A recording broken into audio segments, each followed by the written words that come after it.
Welcome to the first panel in our Cyber Trends 2026 series. I'm Lisa Easterly, President and CEO of Cyber Center of Excellence, or CCOE. We are a San Diego-based nonprofit that mobilizes businesses, academia, and government to grow the regional cyber economy and create a more secure digital community for all. Cybersecurity is definitely now everyone's business, with the FBI reporting a 33% increase in cybercrime complaints across all industries over the last couple of years. And the average cost of a data breach in the US has reached an all-time high of $10 million, according to IBM. Now, more than half of these costly attacks are aimed at small and medium-sized businesses, and that's our region's economic engine. So now pair that with the global shortage of cyber professionals to thwart these attacks to the tune of about 514,000 openings in the United States and about 5,500 here in San Diego. It really does become mission critical to address this universal risk. But the good news is that San Diego is leading the charge with more than 1,350 cyber firms and the Navy's Information Warfare Systems Command. This cluster accounts for more than 29,000 jobs and has a total economic impact of 4.3 billion. So for all of you fellow Marvel fans out there, that's equivalent to hosting 26 Comic-Cons a year. So this collaborative ecosystem is developing new technologies, defenses, and cyber warriors to combat this ever-evolving threat landscape. So let's tap into this robust expertise with our esteemed panel today to talk about cyber trends already shaping 2026. It is my absolute pleasure to welcome our panel, Teresa and Brett. I'd love to have you provide some introduction. So Teresa, why don't we start with you? Hi, I'm Teresa Macklin. I'm the retired Chief Information Security Officer at Cal State San Marcos, now Program Director for the Cybersecurity Master's Program, which has been operating for about a decade now. Wonderful. And Special Agent Lally. Hello, thank you for having me. My name is Brett Lally. I'm a Supervisory Special Agent at the FBI's San Diego Field Office. I oversee a cybersecurity investigations squad. A little bit about us at the San Diego Field Office. We cover everything from your ransomware, your organized cyber criminal activity, to the more advanced threats, so the nation state or advanced persistent threat or APT groups. So thank you for having me today. Oh, we're delighted to. So let's jump right in. As 2026 unfolds, which cybersecurity threats or shifts are rising fastest on your risk radar and why? So why don't we Brett, I'd love to hear from you about, kind of what the FBI is seeing in terms of the broader threat landscape, not just here in our region, but on a global level. Absolutely. So this look, I think, is reflected not by just the FBI or public sector, but also our private sector colleagues. It's probably no surprise to anyone on this call. It's the increased use of large language models, or AI, as it relates to cyber criminal activity. That could be everything from leveraging that capability to conduct social engineering attacks, so conducting research on potential targets or victims. That could be leveraging AI's engine, if you will, to cull through data that they have at their disposal to make their attacks more effective, more efficient, and a lot quicker and a lot easier. That could also include things like generative AI. So many of us have heard of deep fakes, deep fake audio or video that is used to impersonate individuals. That could be anyone from C-suite executives using a deep fake of their voice to authorize a financial transfer to occur. That could also include using that type of technique against the IT department. So trying to get accounts credentials reset to something that they might be able to control, and that's essentially a front door for the bad guys to then launch into their attack. So that's an area we are certainly concerned with. I know that IBM and their cost of a data breach report that comes out annually also cited an increase in the use of AI from an offensive side. So that's something to keep a look at. Also, maybe not an uptick in this, but still a consistent threat is just identity-driven attacks, right? So we still see a significant portion of attacks being derived from threat actors accessing legitimate account credentials that have been leaked, part of data breaches. And unfortunately, that information finds its way both on the open internet as well as the dark web, right? And so cyber criminal actors or even nation states, they would be incentivized to seek out information on a target that they're interested in. It's much easier to just use someone's login credentials to gain a foothold than it is to create some bespoke malware or type of exploit to get their what they're trying to achieve access to. So those are two areas that we are keen to continue collecting information on and understanding, and also providing that information back to our partners. Thank you so much. And Teresa, would love to hear your thoughts as well. Well, so the challenge is to, to add on to what he was just saying and not repeat it, because AI is like the obvious answer, and identity also. You know, so let me go at it this way. You need to have strong identity governance, good conditional access, those common concepts like least privilege and so forth. They need to be realized. You need to have a lot of visibility into your whole authentication layer, because that is how they're getting in. And second, supply chain and third-party risk continues to create these larger, wide area. I keep hearing it called, blast radius, because the cybersecurity field loves to, use these kind of terms. Blast radius problems, and so vendor compromise. Everybody now is so reliant on all of these different providers and vendors that that your perimeter isn't your network anymore. Your network includes your suppliers, because you rely on them in order to operate. And then the last thing, and there was just a story about this a couple of days ago, quantum computing, and everybody sort of looks at that and goes, "Oh my gosh," but they don't know what they can do about it right now. So, this isn't a like we're in a crisis tomorrow, but I suspect that many, and maybe Special Agent Lally could talk about this a little bit more. I suspect that a lot of what we're seeing with some of these advanced persistent threats is the gathering of information, which they expect to be able to decrypt when quantum computing technologies are in the position to do so. So it could be that we've got to really rethink the sort of post-quantum implementation world, because AI isn't the only really oncoming threat that we have. Completely echo that, Teresa. I think that both government and private security researchers alike are particularly sensitive to that, right? The collection of encrypted information and flow of that data for later use of quantum computing capability to decrypt it, thus gaining insight on what is their adversaries' actions, whether that could be quite historical in nature, but could still be relevant to today. So well said. Absolutely. And this region is just such a robust target, unfortunately, being a border city, a port city, an incredible innovation economy, destination healthcare, destination education, and research institutions. We have NAVWAR here as well, and one of the largest military concentrations in the world. And so what this provides us, unfortunately, is a bit of a bullseye, but also an incredible opportunity for the community to come together, because we are such a robust ecosystem, to be able to work together and find collaborative solutions to the threats that we're talking about, that, as we see, just keep evolving in sophistication. And unfortunately, in order to stay ahead of the bad guys, we must do the same. So I think on the flip side now, what are some of the emerging technologies, the tools, or these community approaches in cybersecurity that you are most optimistic about right now?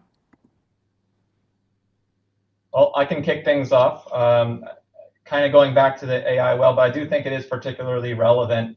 IBM did point out in their data that through the use of automated tooling, that has had a direct result in decreasing the amount of time it takes to detect and escalate a potential incident, which we view as a critical component to understanding what's happening and then coming up with a remediation solution. So I know that did use of that type of automated tooling did cut the average time down about by 80 days, and they assessed to the tune of about $1.9 million in terms of what that individual incident cost the company.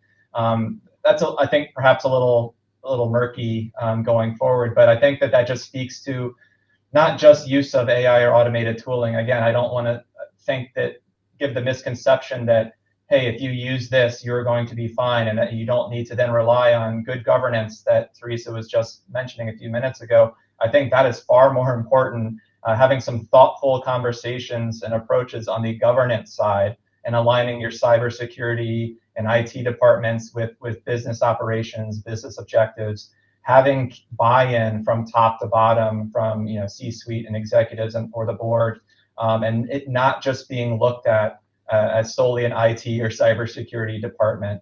I think that I'll kind of bring it back to the government side a little bit more now. Is sometimes when you respond to an incident, you're first briefed on all the amazing tools, capabilities, subscriptions, services that are being brought to bear on the problem. All great to have, right? But I think it still comes down to who's using them. Are they trying to bypass anything to make their jobs a little bit easier or more efficient? Or is there perhaps like a bit of a cultural resistance to things that are being brought to bear by cybersecurity professionals or IT professionals? So I think it's a little bit more convoluted than just like one kind of technological response, but that could be maybe baked into the cake of that issue. And I'd love to add to that because one of the things that we've seen in our region is truly, yes, people could be your weakest link, but people are also your strongest defense mechanisms. And even just local employers like Sharp Healthcare that mobilized and educated their nurses on cybersecurity and cybersecurity hygiene because they're the ones on the ground. And not only can they provide that support, that first line of defense, but they can also help educate those that they're coming in contact with, which is a greater population. And so I think some of those, exactly to your point, all of the tools are fantastic, but it really comes down again to people. And so, Teresa, I'd love your thoughts since your, mission in life is really to make sure that we have as many people as possible in this fight. So, love your thoughts here too on some of the new technologies, some of those new solutions. And of course, we'd be remiss if we don't talk about the San Diego Cyber Clinic. Well, but the question about emerging tools, technologies, approaches, I think that from the approach perspective, the idea that so many more people are paying attention than they used to. We see from the cyber clinic perspective, organizations come to us and say, well, we don't know what we need. What do we need? But the fact that they're there asking the question is a change. This time a couple years ago, it would have been something off in the distant future that they're going to have to address in a little while. From other perspectives, I really second the idea that AI is helping. And kind of what's going on here is we've always been able to get a lot of information, a lot of sort of telemetry or whatever you would like to call it, a lot of logs. We could do a lot of log analysis.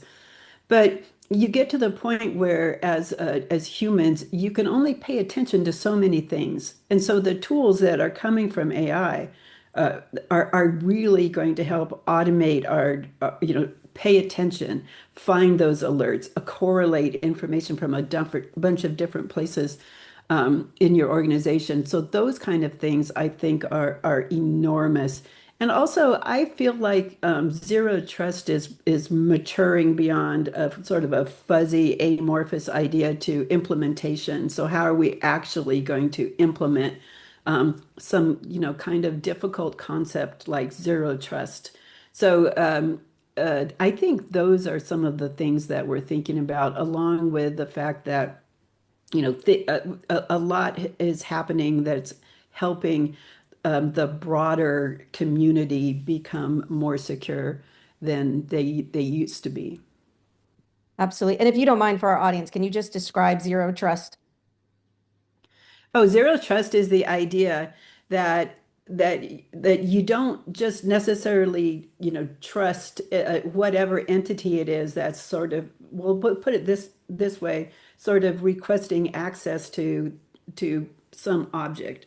So if I get a phone call the person on the other end says, "This is Lisa. Could you please send me the confidential information that you've accumulated on whatever?"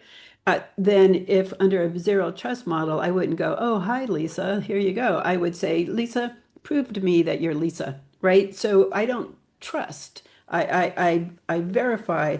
And so more broadly from a network perspective and a data perspective, if you implement that model that you need to keep verifying the identity and authenticity of every request, then you're going to drastically reduce the type of compromise where someone gets unauthorized access. I probably didn't do uh, a great Great. job of explaining that, but it's that concept magnified across your organization in a number of different technologies and implementations. Perfect. So I think one of the things that's helpful to this audience is kind of helping to identify some of those developments that organizations should be tracking now to stay ahead of the curve, whether that be as we're talking about threats, whether that be more policy and new requirements, or whether that be more again on the people side. Love your thoughts on kind of some of those current events that you feel should really kind of stay top of mind for organizations in our region. Well, I'll kick things off. Two things from the FBI perspective. I want to put a plug in for our cyber division has a Head of the Threat podcast. It's really a great series. Provides very clear, valuable insights, not just from government leaders but from industry as well. And then secondly, a operation that's going on now is called Operation Winter Shield. Shield stands for Securing Homeland Infrastructure by Enhancing Layered Defense, so SHIELD. So what that is a 9-week cybersecurity initiative, again, being quarterbacked by our headquarters cyber division. It actually just kicked off on February 2nd, I believe, and each week they're coming out with information. And it's not just supposed to be information or education just for that its own sake. It's for implementation. It's to have impact. So yes, there is an awareness component, but it's how do I then operationalize these principles, turning guidance into guardrails, if you will. So that is something that is publicly available on the FBI's website, as well as multiple field offices on their social media accounts have been raising awareness on Operation Winter Shield. I encourage everyone to take a look at that. I was perusing it earlier. A couple items jumped out at me just to give you a sense of what this week's guidance included. Things like track and retire end-of-life technology on a defined schedule. And then it gives you benchmarks of how to actually operationalize that versus just giving you a best practice. Maintain offline and immutable backups and test restoration. So that's a big one. I mean, it's heartbreaking when you respond to a victim and they do not have those backups properly, one, updated, but then two, secured somewhere offsite, not connected to their network. If you have a major ransomware type of incident, that could lead to tremendous loss for that organization.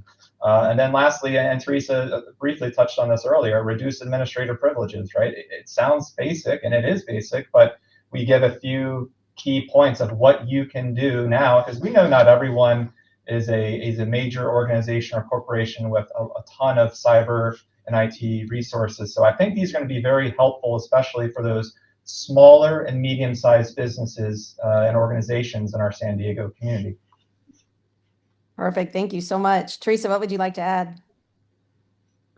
Well, a working group that I'm on for the larger organization of cyber clinics is about AI risk and AI governance. So what businesses need to think about if they want to start implementing AI. Let's say we want to have a chat bot instead of humans answering the phone, or those sort of things. What do they need to think about? So employees that are I'm sorry, organizations that are employing AI without thinking through some of these things how are they going to monitor the information that's being put out, that's being sent in, who's storing it, and that sort of thing. So I'm seeing that, and then of course identity architecture. We've been saying all through this session that identity and humans the identity of humans and the validation and verification of that is the fundamental thing that sometimes fails because it's difficult. So that whole like life cycle privilege management, what are your service accounts? What do they have access to? Governance of those sorts of things. That continues to be is something that people should pay attention to now before it gets out of hand. Uh, uh, and then the one thing that that Special Agent Lally is mentioning here, the immutable backups, the whole idea that and this is not the exciting, the sexy cybersecurity stuff. It's the day-to-day grind of making sure that you've got a disaster recovery plan, you've got a business continuity plan, you are able to recover those immutable backups, and you know how long it will take to recover. Those sort of things, none of that is hyper exciting, but you've got not only your own vulnerability to something like ransomware, but now you have your suppliers. You got a whole supply chain problem. So those sorts of basic, fundamental, old-fashioned, cybersecurity things that one must do. Update your disaster recovery plan. Those things are still as valid as ever in today's environment. I'll add on that. Had a recent tabletop exercise I participated in within the last few months, and was told ahead of time, yeah, we have a disaster recovery plan. Yes, we have business continuity plan. Okay, great. So hey, you came in experiencing some issues, and you've just found a ransom note on one of your machines. What do you do?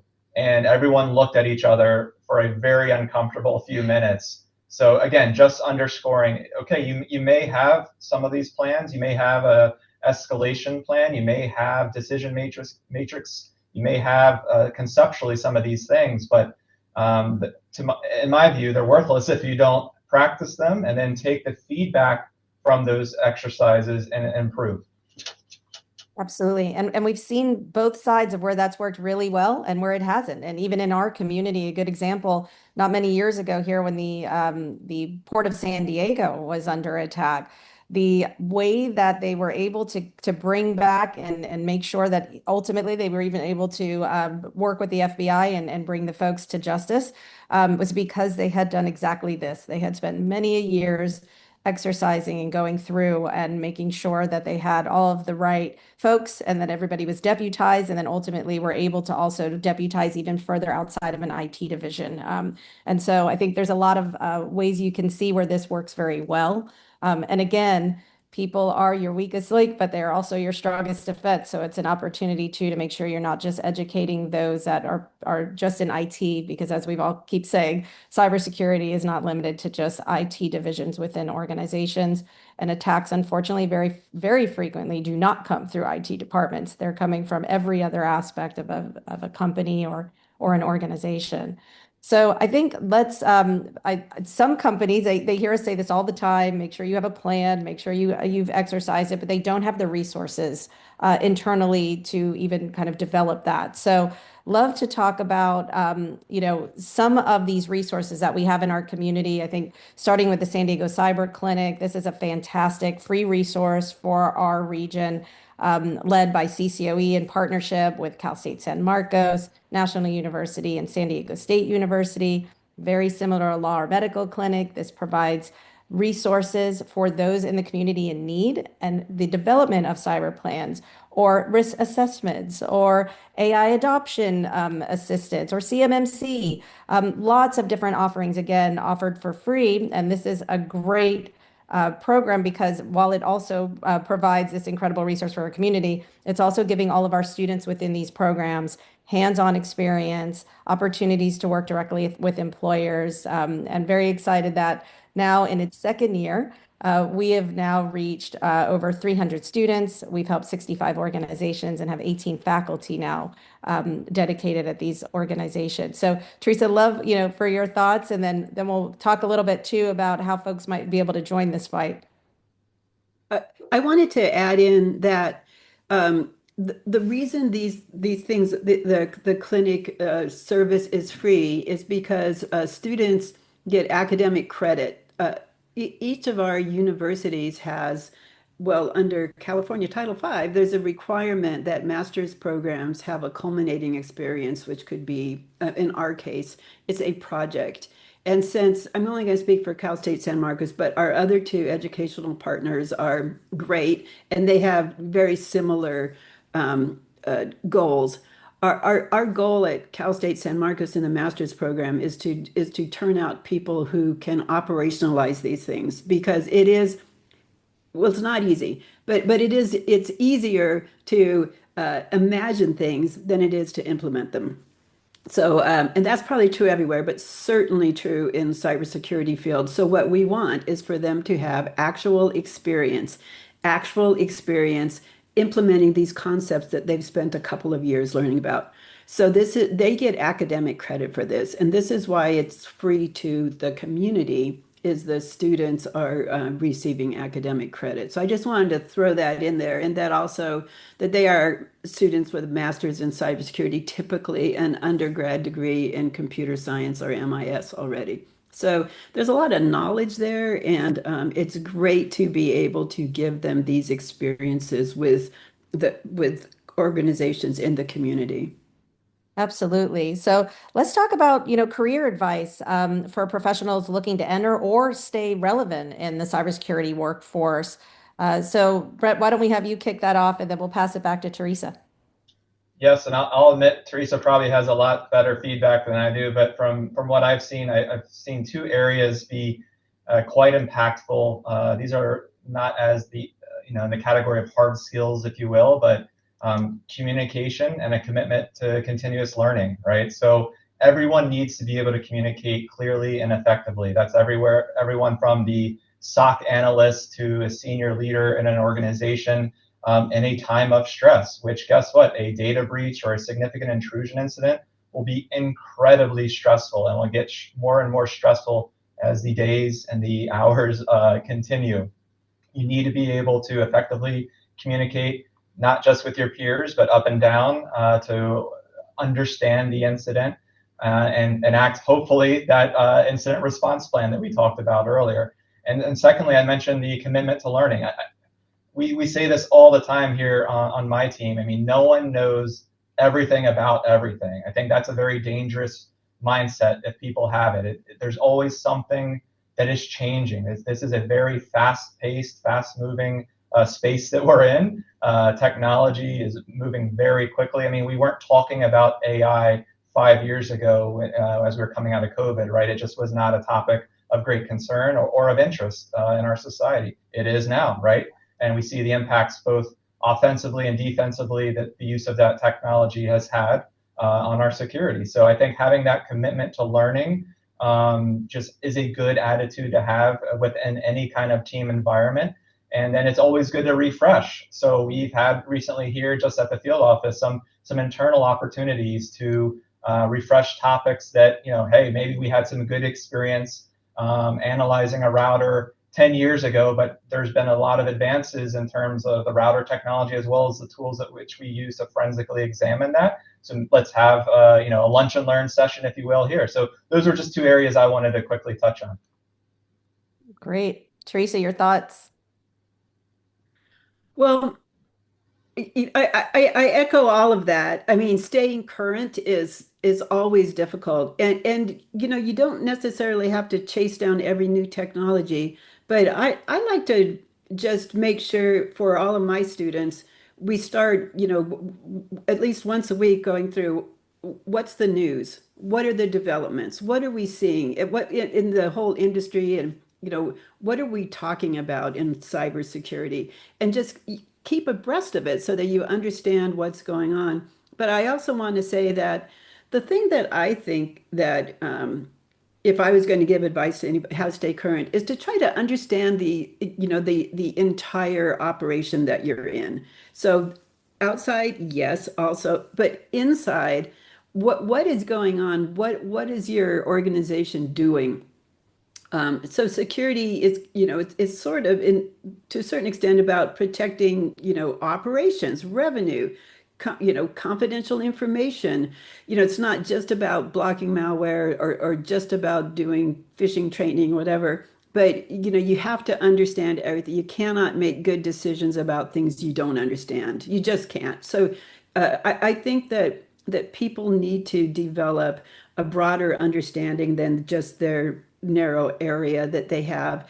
And, people need to be able to translate that sort of understanding and understanding of risk in general into strategic decisions that your organization needs to make. And then also people need to develop AI literacy. I mean, even with students coming in, we'll talk about AI because I want them to use tools, right? It's a calculator, maybe. I want them to use a calculator instead of long division, right? It will help, but also be conscious of what it can and can't do and what it's good for and what its risks are. And you have to understand the tools that are going to be an impact to both your life and your career.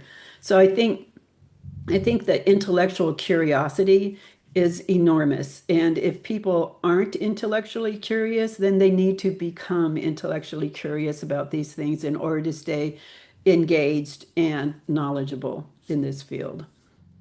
Absolutely. And Teresa, kind of adding to that, what are some of the characteristics you're seeing in students entering cybersecurity programs today? It's really interesting. We see a broader variety, I think. I feel like we're seeing a broader variety of students than we used to see. We do see people coming into the master's program who are trying to switch careers, right? So that they've been doing one thing and now they're going to switch to something else. And so we do see that absolutely. But I see a lot of people coming in with a lot of expertise and enthusiasm that they didn't used to have. And the other thing, when I first started teaching this in this program, I used to try to have to sort of convince people of why privacy was important because this was back in the day when everybody was posting everything on social media. And it's completely turned around now that the students coming in are often privacy and those sorts of things are one of their larger concerns. I didn't use, they seem a lot more conscious of, nation state cyber activity and privacy and, surveillance. And we had an enormous discussion uh, the night before last about the ring advertisement at the Super Bowl where you could search for dogs and what else might it be? I mean, those sorts of larger picture uh, concepts seem to be at the top of their mind more than they were a few years ago. It's very interesting. That is, it's very interesting. I think as a people in general, I think what we're seeing is as much more awareness, a lot more preparedness. I'm hopeful, and I think that's one of the reasons too that we're seeing, on a global level, the IBM numbers have actually decreased because of that preparedness, that awareness, and then also utilizing some of these tools that allow us to detect quicker. So there's a very positive side to the AI discussions here from the cybersecurity perspective. And here in our region, even as far back as 2020, with our economic impact study, we saw that this industry here, the cybersecurity industry, was utilizing, developing, and rolling out AI at four times any other industry, four times the rate. So it shows that here in our region, I think we are a bit ahead of the curve there and are really excited about what is to come and hope more folks will join the fight and get into some of these programs at CSUSM, National University, San Diego State, USD, so many great programs here in the region that can get you started. So I'd love to also talk, as we close this great discussion about some of the key takeaways or calls to action that you would leave our audience with to help them stay more resilient. And then, of course, tapping into all of the resources that we have to offer here in our region. Well, I think that a lot of our focus has been more on the organization side, or much of our discussion today. But as I was sitting here, I was thinking about we really haven't touched a lot on us as individuals, right? So a threat actor, and it's agnostic if this is a criminal cyber actor or a nation state cyber actor, they don't just go after you as organizational you. They will look at you as the three-dimensional entity that you are, and they will assess for weakness, for vulnerability, much like they will in a network. They will do so with our lives. They will look for ways to socially engineer their way into your orbit. They are not opposed to doing things against people in your life, whether that's a significant other, spouse, child, friend, colleague, doing some sort of cyber intrusion or spoofing of those entities as a means to get access to you. And it may not even look like it's at all tied to your job at such and such company or such and such agency, state, local, or federal, government. So I think it's that awareness, that vigilance, that this threat does not just end at 5 p.m. It could happen after hours, weekends. Threat actors, not to scare anyone, but threat actors pay attention. They pay attention to travel that you do. If you post publicly about a wonderful trip that you're on or things like that, we're not saying don't do that, but just be mindful that there could be people out there who are also interested in that information. So I would be remiss if I didn't mention that we should also be aware, even if we have impeccable cyber hygiene as it relates to our employment or the work that we do at a university or even at a federal agency, that we could still be looked at for access to information through our personal lives. Absolutely. Teresa, thoughts? Well, my primary thought right now is that he's a hard act to follow with these things. But let me say this. You got to stay informed. When we kind of said that already, but you get a lot of things coming at you to inform you and stay informed. I don't care if it's a YouTube channel, you're getting an art, getting some sort of feed, stay informed. There's a great community and it takes time sometimes to interact with the community, but interact with the community because, no one of us ever knows enough about what is going on. But the more people, the more time you can spend informing yourself, the better. And if you're informed, you're less likely to become a victim. And then, following up on something that we both said earlier is like to invest in resilience, not just prevention, because, you know, there's a lot of different ways things can go wrong. And one of those ways is your supply chain. So invest in resilience. Uh, it's a strategy. So even though it might not immediately feel like you're taking the action that's going to prevent something from happening, I guess what I'm trying to say is you can't always prevent it, and it might not be you, but it's still the effect is going to be felt by you. And and don't be afraid to share knowledge. So if you have encountered something or you know something or you're seeing something in your environment, share that.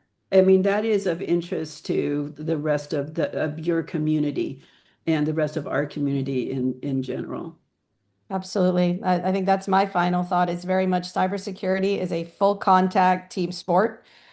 We are very lucky to have an incredible team here in the region. We have the resources with the FBI, with IC3 to be able to report anything. Again, if you see something, say something.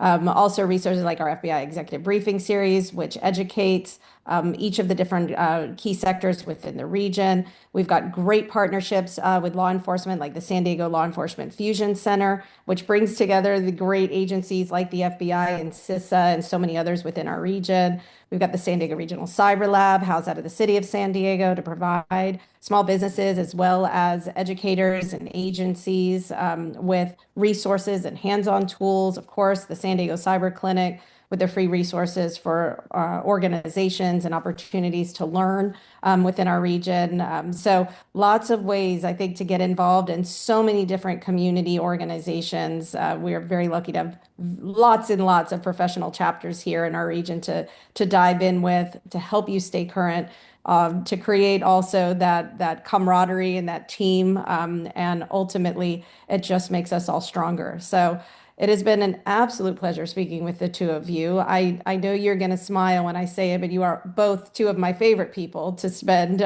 time with and talk cybersecurity. So we greatly appreciate it. We invite our businesses and our job seekers to visit CCOE's website at sdccoe.org for more information and free resources, including the San Diego Cyber Clinic. And thank you for joining us. Stay tuned for San Diego Business Journal's next Cyber Trends panel, which will be in May. Thank you guys so much.